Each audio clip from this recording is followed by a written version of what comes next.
ஆண்டவராகிய இயேசு கிறிஸ்துவின் இனிதான நாமத்தினாலே உங்களை இந்த தேனிட்ட பணிகாரம் என்கிற நிகழ்ச்சியிலே சந்திக்கிறதிலே மிக்க மகிழ்ச்சி அடைகிறேன். இந்த நாள் தியானத்திற்காய் தெரிந்து கொண்டதான வேத வசனம் சங்கீதங்கள் புஸ்தகம் 121 சங்கீதம் 2 வசனம். வானத்தை பூமியை உண்டாக்கின கர்த்தரிடத்திலிருந்து எனக்கு ஒத்தாசை வரும்.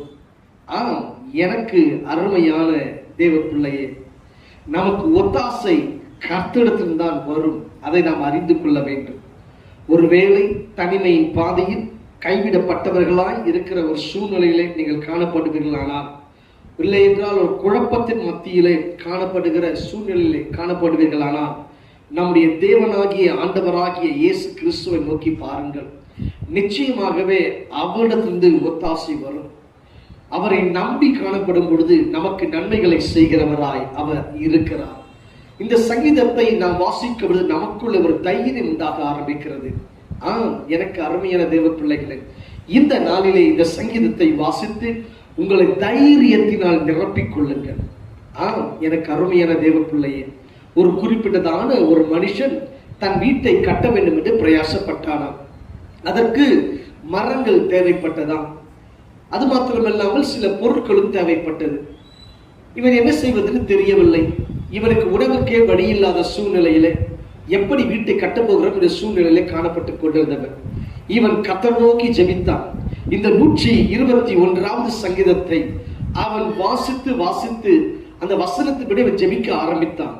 கர்த்தரிடத்திலிருந்து எனக்கு ஒத்தாசை வரும் என்கிற வசனத்தை சொல்லி, வார்த்தையை சொல்லி ஜெபிக்க ஆரம்பித்தான். என்ன ஆச்சரியம் பாருங்க! ஒரு மனிதன், குறிப்பிட்ட மனிதன் கடந்து வந்து அவன் மரத்தையும் வீடு கட்டுவதற்கான தேவையான பொருட்களையும் அது மாத்திரம் இல்லாமல் சில உணவுப் பொருட்களையும் கொண்டு வந்து கொடுத்தான். அப்பொழுது அந்த தம்பி கேட்டானா, எப்படி நீங்க இதை கொண்டு வந்தீங்க? என்னை குறித்து தெரியாது, எப்படி கொண்டு வந்தீங்க அப்படி சொல்லும் பொழுது அவர் சொன்னாராம், என் உள்ளத்திலே நான் ஏவப்பட்டேன். உங்களை குறித்து எனக்குள்ள ஒரு ஏவுதல் உண்டாக ஆரம்பித்தது. உங்களுக்கு இதையெல்லாம் கொண்டு வந்து கொடுக்க வேண்டும் என்று சொல்லி ஏவுதல் உண்டாக ஆரம்பித்தது. நான் அதை தான் கொண்டு வந்து கொடுக்கிறேன். கர்த்தர் தான் இதை செய்தார் என்று சொன்னாராம். எனக்கு அருமையான தேவ ஜனமே, நீங்கள் கர்த்தரை நோக்கி பார்க்கிற வேளையிலே நிச்சயமாகவே கர்த்தர் ஒத்தாசை பண்ணுவார். நாம் ஜெபிக்கலாமா?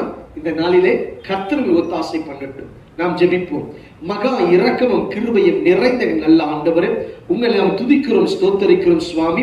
கர்த்தருக்கு எனக்கு ஒத்தாசை வரும் என்கிறபடியாக இன்றைக்கு ஆண்டவரப்பா கைவிடப்பட்ட சூழ்நிலையில எவர்கள் காணப்பட்டாலும் அவர்கள் ஒவ்வொருவரை கர்த்தாவை நாங்கள் நினைக்கிறோம். அவர்களுக்கு ஐயா நீர் ஒத்தாசை பண்ணுவீராக நாங்கள் ஜெபிக்கிறோம். யாரெல்லாம் ஐயா ஒத்தாசை கேட்டு ஜெபித்துக் கொண்டிருக்கிறார்களோ அவர்கள் வாழ்க்கையில கர்த்தர் ஒத்தாசை அனுப்பி அற்புதத்தை செய்வீராக. உன்னதர் இயேசுவின் நாமத்தில் ஜெபிக்கிறோம் நல்ல பிதாவே, ஆமென், ஆமென். எனக்கு அருமையான தேவ பிள்ளைகளே, நிச்சயமாகவே இந்த நாளிலே கர்த்தரிடத்திலிருந்து உங்களுக்கு ஒத்தாசை வரும். கர்த்தர் நல்லவர். God bless you. God bless you.